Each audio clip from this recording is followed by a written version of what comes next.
Les offres les moins chères ne sont pas toujours les meilleures. Derrière une introduction un peu à la fable de La Fontaine, il y a un conseil marketing ultra pertinent, ultra important pour ton activité que j'aimerais te transmettre ici et qui est souvent oublié par tous les vendeurs en ligne ou les vendeurs tout court qui fassent du dropshipping ou qui vendent du service ou de la vente directe. Ce conseil risque de complètement bouleverser ton business plan. Mais avant tout, si tu es arrivé sur notre vidéo pour la première fois, il faut que tu t'abonnes si tu veux recevoir des conseils, des astuces en marketing digital, en e-commerce. C'est ici que ça se passe. Abonne-toi, like la vidéo pour ne rien rater des futurs et précédents contenus. Alors un peu plus tôt dans la journée, je suis allé acheter un cadeau pour un ami et je voulais lui faire un beau cadeau. Je rentre dans une boutique et dans la boutique, on me propose donc un article ou plusieurs articles. Je demande en fait ce que je recherche.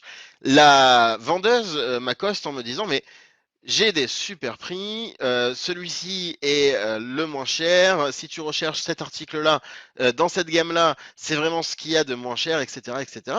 Et elle avance ainsi de suite sur sa présentation. Ce qu'elle n'avait pas compris, c'est que je ne recherchais absolument pas un article pas cher ou l'article le moins cher. Je voulais faire un beau cadeau et au contraire, je cherchais un article plus cher qu'elle avait en plus. Hein. Moralité, je suis allé dans la boutique d'à côté, qui lui a tout à fait compris la situation et m'a proposé ce qu'il avait de mieux dès le début en me posant deux, trois questions.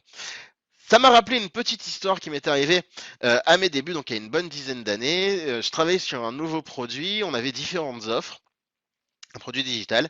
On avait différentes offres sur ce produit-là et je parle à un client pour la première fois en lui présentant nos offres. Et en sondant un petit peu le client, je me dis, tiens, ce client-là, je vais pouvoir lui proposer l'offre à 3 000 euros. Donc, c'est déjà une belle offre, une offre à un certain prix. Et ça devrait passer. Donc, je discute avec lui et le client est d'accord pour prendre l'offre à 3 000 euros. Banco, c'est une des premières ventes qu'on fait sur le produit. Donc, tout le monde est content. C'était pas sur e-commerce academy, c'est dans une autre activité. Et passe 5 minutes ou un quart d'heure et le client m'appelle. Oui, David, je me suis rendu compte que sur votre site, il y avait un programme VIP, il y avait une offre VIP à 10 000 euros. Et moi, moi j'ai toujours été VIP. Moi, dans ma vie, on m'a toujours considéré comme un VIP, donc je m'en fiche, je veux être VIP.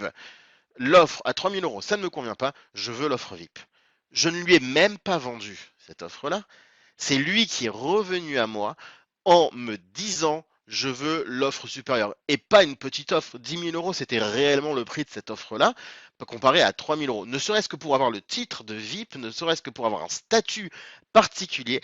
J'ai un client qui m'a rappelé alors que je ne lui avais même pas vendu pour me dire je veux en faire partie. Et c'est mon conseil aujourd'hui qui est réellement ultra important, quelle que soit l'activité que vous faites. Bien sûr, il faut des offres pas chères, bien sûr, il faut des offres intermédiaires, mais il ne faut pas négliger les offres VIP, les offres ultra élevées à forte valeur ajoutée.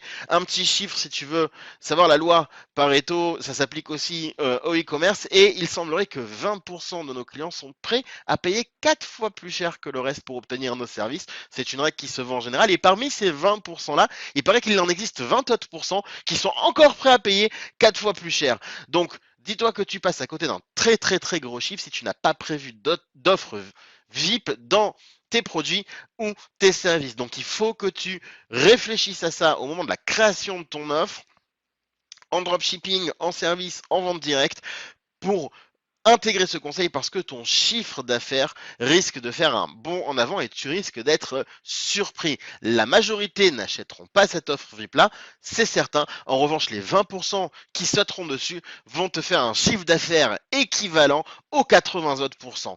Donc, il ne faut pas le négliger et si tu ne l'as pas fait jusqu'à maintenant, tente l'expérience et tu m'en diras des nouvelles. Voilà, c'était notre petit conseil du jour. J'espère que ça te sera très utile. Encore une fois, clique pour t'abonner et pour liker la vidéo. Les commentaires sont bienvenus. J'y répondrai. N'hésite pas aussi dans le descriptif. Il y a le lien de tous nos cours et nos tutos si tu veux te lancer dans le e-commerce et que tu découvres le circuit. Eh bien, bonne chance à toi et à très bientôt. Au revoir.